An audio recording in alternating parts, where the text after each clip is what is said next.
जय हिंद दोस्तों। आप सभी का अपने चैनल K95 एग्जाम में स्वागत है। आज के इस लेक्चर में दोस्तों पॉलिटी के इस लेक्चर में भारतीय संविधान के इस लेक्चर में हम कंप्लीट यानी कवर करने वाले हैं संसदीय प्रणाली। जो पेट एग्जाम दोस्तों यूपी टेपलेसी पेट एग्जाम 2023 के एग्जाम के पॉइंट ऑफ व्यू से कुछ इंपॉर्टेंट महत्वपूर्ण फैक्ट होंगे दोस्तों। आज के लेक्चर हैं दोस्तों आपके कौन से। आज का क्लास होगा दोस्तों पांचवा जो पॉलिटिक्स से संबंधित है। इससे पहली वाली कक्षा में दोस्तों यानी पिछली वाली क्लासेस में हमने दो टॉपिक को कंप्लीट किया था, राज्य के नीति निर्देशक सिद्धांत एंड मौलिक अधिकार एवं कर्तव्य। तो आज के इस लेक्चर में हम कंप्लीट यानी कवर करने वाले संसदीय प्रणाली, जो इनसे संबंधित कुछ महत्वपूर्ण तथ्य होंगे। आप सभी मित्र वीडियो के लास्ट तक बने रहेंगे। कुछ आइए स्टार्ट करते हैं इस क्लास को।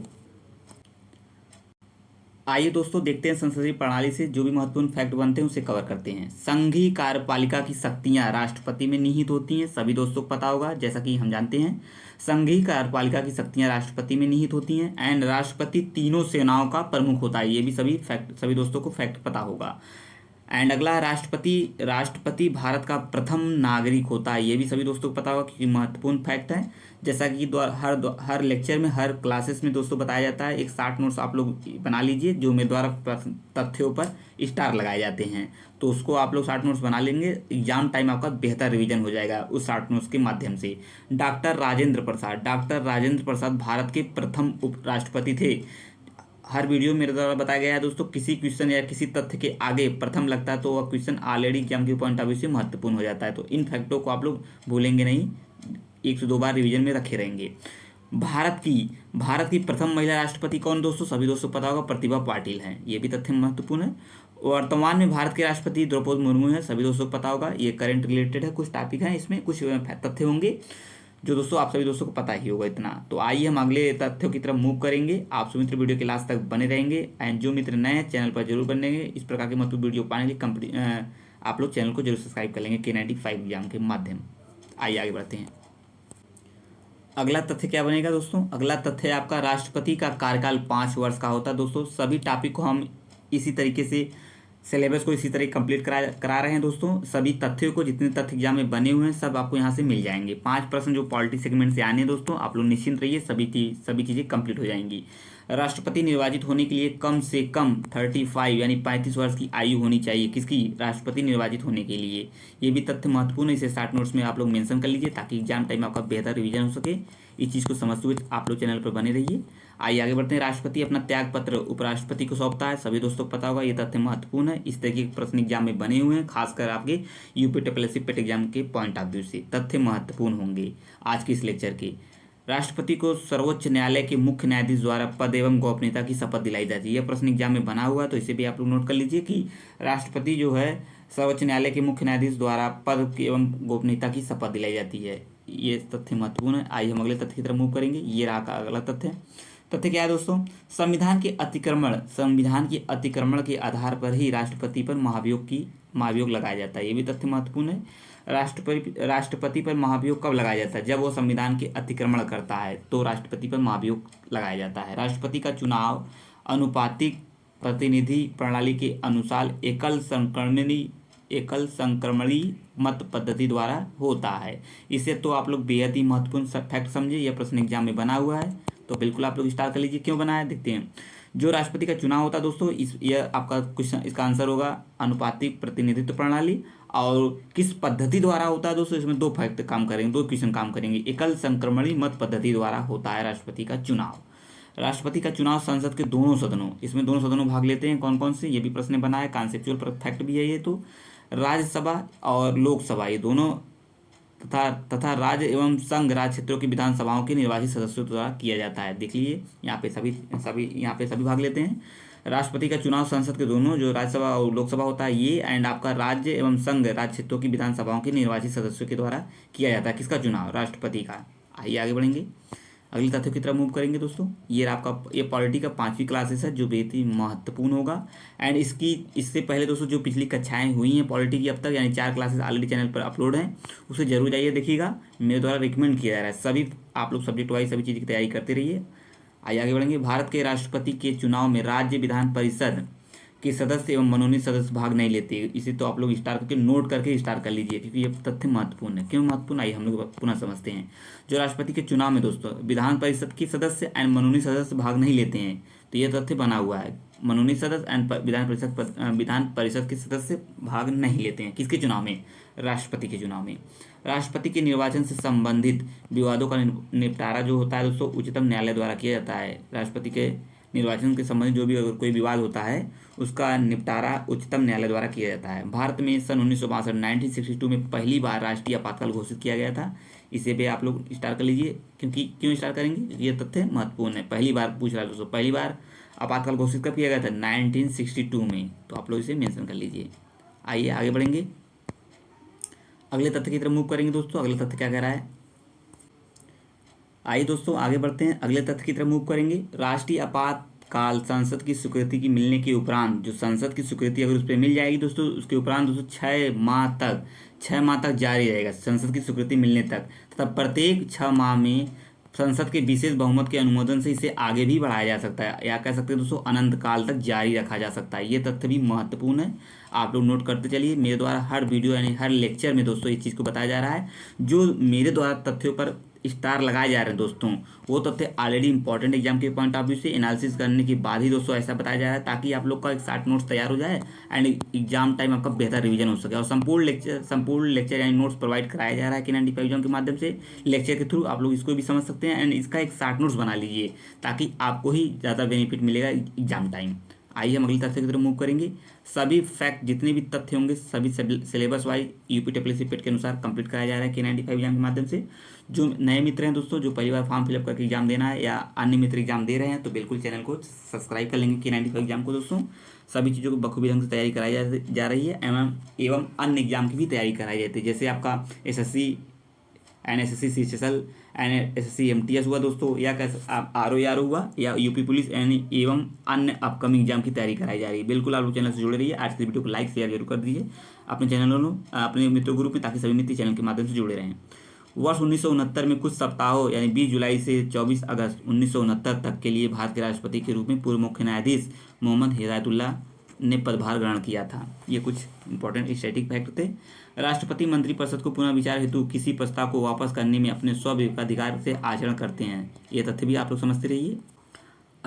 अगला तथ्य बनेगा दोस्तों, अगला तथ्य आपका ये है, अगला तथ्य ये आपका बनेगा, क्या कह रहा है इसे नोट करते हैं। राष्ट्रपति द्वारा आपात स्थिति की घोषणा के लिए संघीय मंत्रिमंडल का लिखित परामर्श आवश्यक है। लिखित परामर्श आवश्यक है दोस्तों, किसके, संघीय मंत्रिमंडल का लिखित आपात स्थिति की घोषणा के लिए। किसी राज्य में आपात घोषित करने का अधिकार राष्ट्रपति को है दोस्तों। ये तो तथ्य महत्वपूर्ण है, सभी दोस्तों पता ही होगा। आइए आगे बढ़ते हैं, अगले तथ्य की तरफ मूव करेंगे दोस्तों। ये आपका अगला तथ्य क्या है, वर्ष 1975 1975 में जब आपातकाल की घोषणा की गई, तब भारत के राष्ट्रपति फखरुद्दीन अली अहमद थे। ये तथ्य इंपॉर्टेंट है, नोट कर लीजिए, ये तथ्य एग्जाम में बन सकता है। इस तरीके के फैक्ट जो होते हैं दोस्तों, तो यूपी TSSCPET एग्जाम के पॉइंट ऑफ व्यू से अति महत्वपूर्ण होगा। राष्ट्रपति कानून से जुड़े किसी मामले पर भारत के सर्वोच्च न्यायालय से सलाह मांग सकता है, ये भी तथ्य महत्वपूर्ण है। आइए आगे बढ़ेंगे, तो आप सभी मित्र इस तथ्य को आप लोग नोट कर लीजिए, फैक्ट इंपॉर्टेंट है। आइए आगे बढ़ेंगे, अगले तथ्य की तरफ मूव करेंगे। ये आपका अगला तथ्य क्या कह रहा है, अनुच्छेद 143 143 के अनुसार विधि या तथ्य के विषय पर उच्चतम न्यायालय भारत के राष्ट्रपति को तब सलाह देता है जब विषय व्यापक महत्व का हो। तब 143 आर्टिकल 143 के तहत विधि या तथ्य के विषय पर उच्चतम न्यायालय भारत के राष्ट्रपति को सलाह देता है। ये तथ्य भी इंपॉर्टेंट है और आर्टिकल बेहद ही महत्वपूर्ण है, सलाह देने वाला, तो इसे आप लोग नोट कर लीजिए, एग्जाम में पूछा गया है। भारत के तीसरे यानी व्यक्ति के रूप में राष्ट्रपति जाकिर हुसैन थे एंड कार्यकाल की दृष्टि से भारत के तीसरे राष्ट्रपति डॉक्टर S राधाकृष्णन थे। तो इसको भी आप लोग समझते हुए चलेंगे। आइए हम अगले तथ्य की तरफ मूव करेंगे दोस्तों। अगला तथ्य क्या बनेगा एग्जाम के पॉइंट ऑफ व्यू से, भारत के राष्ट्रपतियों का कार्यकाल के अनुसार सही क्रम इस प्रकार है, मतलब doctor Rajendra Prasad, doctor S Radhakrishnan, doctor Zakir Hussain, ये है आपका भारत के राष्ट्रपतियों का कार्यकाल के अनुसार सही क्रम है। बीबी गिरी हैं, फखरुद्दीन अली अहमद हैं and doctor APJ Abdul Kalam गैर राजनीतिक राष्ट्रपति थे दोस्तों। कौन है इसका आप लोग अलग से नोट कर लीजिएगा, डॉक्टर APJ अब्दुल कलाम गैर राजनीतिक राष्ट्रपति थे। प्रथम महिला उम्मीदवार जिसने भारत के राष्ट्रपति के चुनाव में हिस्सा लिया था तो लक्ष्मी सहगल हैं, तो इसे आप लोग बिल्कुल स्टार कर लीजिए, एग्जाम के पॉइंट ऑफ व्यू से महत्वपूर्ण इंपॉर्टेंट है। तो आइए आगे बढ़ेंगे, इसे याद करिए, प्रथम महिला उम्मीदवार जिसने भारत में राष्ट्रपति चुनाव में हिस्सा लिया था लक्ष्मी सहगल। तो अगर फैक्ट बनेगा तो ये बन सकता है एग्जाम में। आइए आगे बढ़ेंगे। अगला तथ्य है कानून व्यवस्था भंग होने की स्थिति में भारत में आपातकाल नहीं लगाया जा सकता, तो इसे भी आप लोग नोट कर लीजिए। संसद के अधिवेशन को समाप्त करने से संबंधित राष्ट्रपति का अधिकार सत्र भंग करने का अधिकार कहलाता है। सत्र भंग करने का अधिकार क्या कहलाएगा दोस्तों? संसद के अधिवेशन को समाप्त करने से संबंधित है, राष्ट्रपति का अधिकार ये है। भारत के प्रधानमंत्री और अटॉर्नी जनरल, राज्यों के राज्यपाल तथा राज्यों के मुख्यमंत्री में से भारत के राष्ट्रपति द्वारा राज्यों के मुख्यमंत्री की नियुक्ति नहीं की जाती है। ये तथ्य अति महत्वपूर्ण होगा। भारत के प्रधानमंत्री यानी अटॉर्नी जनरल एंड आपका राज्यों के राज्यपाल, राज्यों के मुख्यमंत्री में से भारत के राष्ट्रपति द्वारा राज्यों के मुख्यमंत्री की नियुक्ति नहीं की जाती, तो इसको आप लोग नोट कर लेंगे। एंड आगे आइए बढ़ेंगे। अगला तथ्य बनेगा एग्जाम के पॉइंट ऑफ व्यू से। अगला तथ्य दोस्तों, भारत के अटॉर्नी जनरल को संसद के गैर सदस्य के रूप में संसद में संबोधन का अधिकार है, गैर सदस्य के रूप में। डॉक्टर एस राधाकृष्णन भारत के लगातार 2 बार उपराष्ट्रपति एवं 1 बार राष्ट्रपति बने हुए थे, तो इसे भी आप लोग नोट कर लेंगे। 2 बार उपराष्ट्रपति, 1 बार राष्ट्रपति बने थे। भारत के राष्ट्रपति जितनी बार चाहें अपने पद के लिए पुनः चुनाव लड़ सकते हैं, ये तथ्य अति महत्वपूर्ण होगा, यहाँ से आप लोग नोट कर लीजिए। संविधान में इस संबंध में कोई सीमा निर्धारित नहीं की गई है, इस चीज़ को समझते हुए चलेंगे।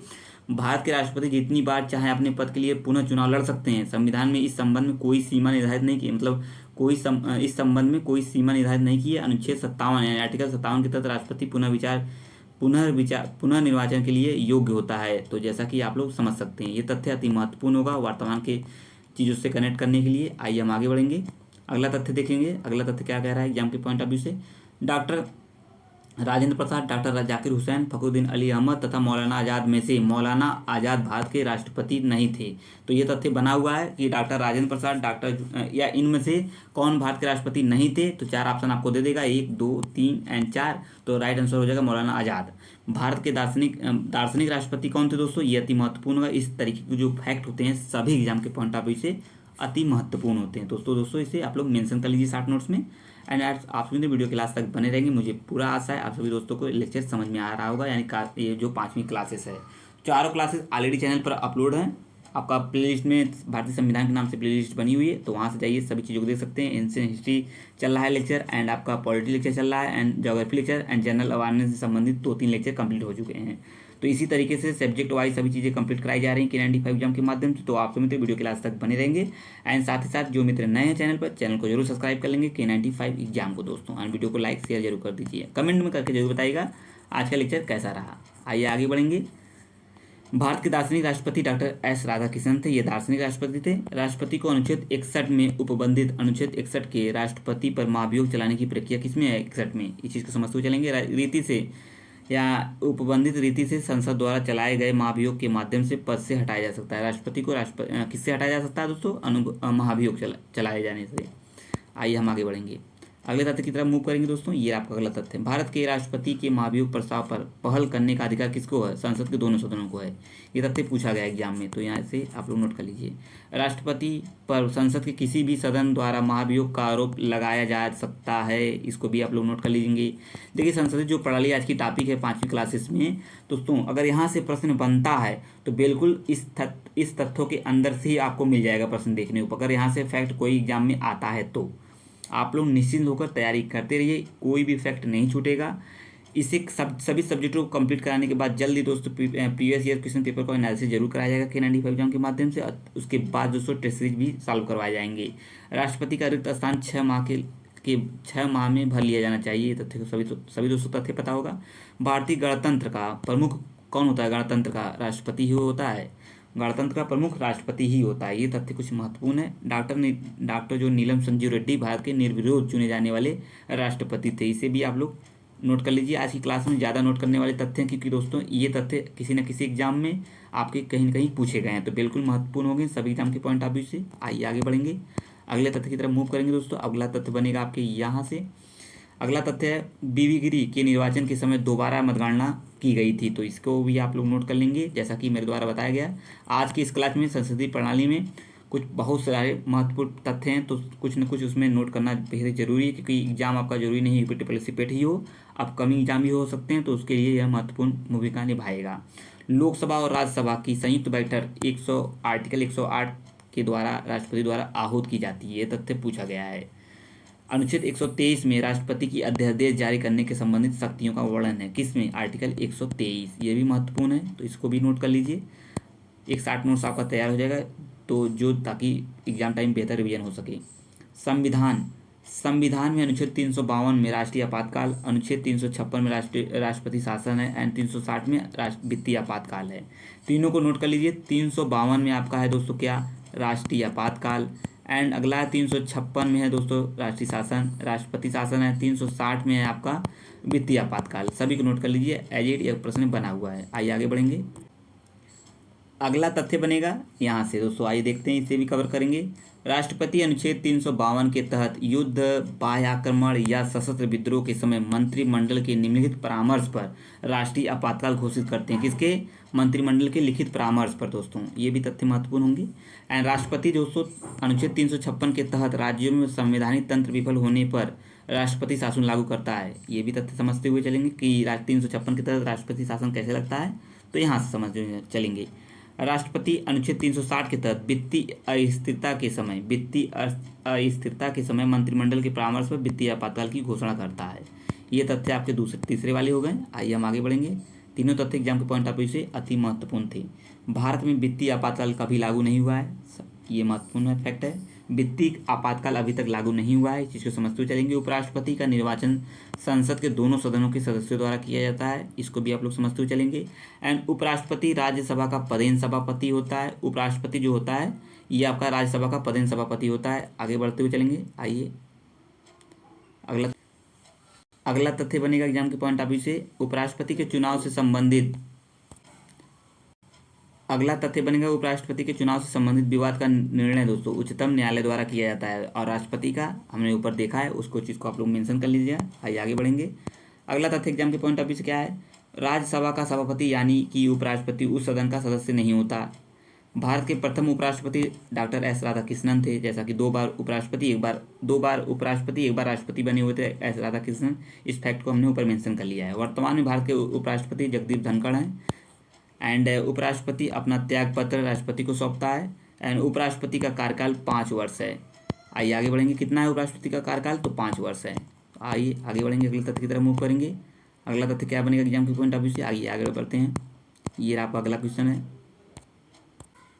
यहाँ से हमने दोस्तों अपना उपराष्ट्रपति श्री जगदीप धनखड़ हैं। एंड यहाँ से आइए कुछ और चीज़ फैक्टों को समझ लेते हैं। देखिए भारत की राष्ट्रपति कौन है दोस्तों? श्रीमती द्रौपदी मुर्मू हैं। ये प्रथम, इसे आप लोग नोट कर लीजिएगा, ये प्रथम आदिवासी एवं दूसरी महिला राष्ट्रपति हैं। इस चीज़ को समझते हुए चलेंगे। एंड नेक्स्ट भारत के उपराष्ट्रपति कौन है दोस्तों? श्री जगदीप धनखड़ हमने देख लिया है। एंड भारत के प्रधानमंत्री श्री नरेंद्र मोदी हैं। एंड भारत के मुख्य न्यायाधीश जो 50वें हैं, भारत के मुख्य न्यायाधीश 50वें हैं, जो है डॉक्टर DY चंद्रचूड़।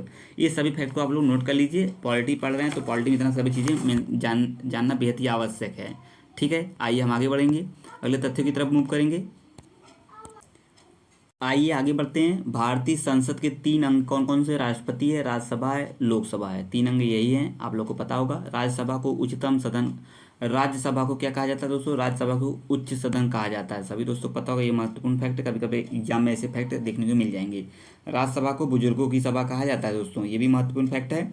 राज्यसभा को बुजुर्गों की सभा, हाउस ऑफ एल्डर्स भी कहा जाता है। लोकसभा को निम्न सदन कहा जाता है, ये महत्वपूर्ण फैक्ट है। इन सभी को आप लोग 60 नोट्स में मेंशन कर लीजिए। यहाँ से फैक्ट बने हुए हैं हर एग्जाम में, तो बिल्कुल मिस नहीं करेंगे। आप सभी तो वीडियो के लास्ट तक बने रहेंगे और कमेंट में जरूर करके बताएंगे आज का लेक्चर कैसा रहा। ये आज का लेक्चर महत्वपूर्ण तथ्यों से भरा हुआ है। राज्यसभा एक स्थायी सदन है, राज्यसभा स्थायी सदन है, इसे भंग नहीं किया जा सकता। ये महत्वपूर्ण फैक्ट है। यहाँ पे कन्फ्यूजन की स्थिति होती है राज्यसभा की लोकसभा, तो यहाँ से आप लोग समझ लीजिए राज्यसभा एक अस्थायी सदन है, इसे भंग नहीं किया जा सकता। राज्यसभा के 1/3 सदस्य जो होते हैं प्रत्येक 2 वर्ष बाद अपना कार्यकाल पूरा करके सेवानिवृत्त हो जाते हैं। तो आप लोग यहाँ समझ सकते हैं ये एक स्थायी सदन है। राज्यसभा के सदस्यों का कार्यकाल कितना होता है दोस्तों? 6 वर्ष, और लोकसभा के 5 वर्ष। इस चीज़ को हमेशा ध्यान में रख के चलेंगे। तुलनात्मक चीज़ से पढ़ेंगे तो आसानी से चीज़ें आपको याद रहेंगी। अगला है राज्यसभा के 12 जो सदस्य राष्ट्रपति द्वारा मनोनीत किए जाते हैं, तो ये आप लोग को पता होगा। राज्यसभा के जो 12 सदस्य राष्ट्रपति द्वारा मनोनीत किए जाते हैं, राज्यसभा के सदस्यों के लिए न्यूनतम आयु कितनी है? 30 वर्ष है। एंड लोकसभा के लिए न्यूनतम 25 वर्ष। दोनों को तुलनात्मक ढंग से पढ़ी तो आपको फैक्ट हमेशा लंबे समय तक याद रहेंगे और इसको मेंशन करते चलेंगे। तो सामान्यतः लोकसभा के सदस्यों का कार्यकाल 5 वर्ष का होता है। एंड उसका राज्यसभा का 6 वर्ष पहले ही बता दिया गया है। आइए आगे बढ़ेंगे। अगला तथ्य बनेगा एग्जाम के पॉइंट ऑफ व्यू से यहाँ से। अगला तथ्य है राज्यसभा के सदस्यों का निर्वाचन। जो राज्यसभा के सदस्यों का निर्वाचन दोस्तों विधानसभा के निर्वाचित सदस्यों के द्वारा अनुपातिक प्रतिनिधित्व पद्धति के अनुसार एकल संक्रमणी मत द्वारा किया जाता है दोस्तों। इस चीज़ को समझते हुए चलेंगे सबको। और राज्यसभा के उपराष्ट्रपति, राज्यसभा के जो उपसभापति का निर्वाचन राज्यसभा के सदस्यों द्वारा किया जाता है। ये आप लोग समझ लीजिए, इंपॉर्टेंट है। राज्यसभा के उपसभापति का निर्वाचन जो होता है राज्यसभा के सदस्यों द्वारा किया जाता है दोस्तों। अब आइए, आज का लास्ट फैक्ट था। अगला फैक्ट है दोस्तों साहित्य, विज्ञान, कला और समाज सेवा के क्षेत्र में विशेष ज्ञान होना। ये हम नेक्स्ट फैक्ट यानी नेक्स्ट लेक्चर 6वीं क्लास में पढ़ेंगे। तो आज का ये लेक्चर कैसा रहा आप लोग जरूर बताएंगे। इन दोनों फैक्ट को आप लोग नोट कर लीजिएगा एंड इसका तो आप लोग जानते ही हैं। तो आज का कैसा रहा कमेंट बॉक्स में बताएंगे दोस्तों आज का लेक्चर कैसा रहा। तो बिल्कुल चैनल पर बने रहेंगे। जो मित्र नए चैनल को जो सब्सक्राइब कर लेंगे K95 एग्जाम को। आप मिलेंगे नेक्स्ट वीडियो में नए टॉपिक के साथ। जय हिंद, जय भारत। थैंक यू दोस्तों।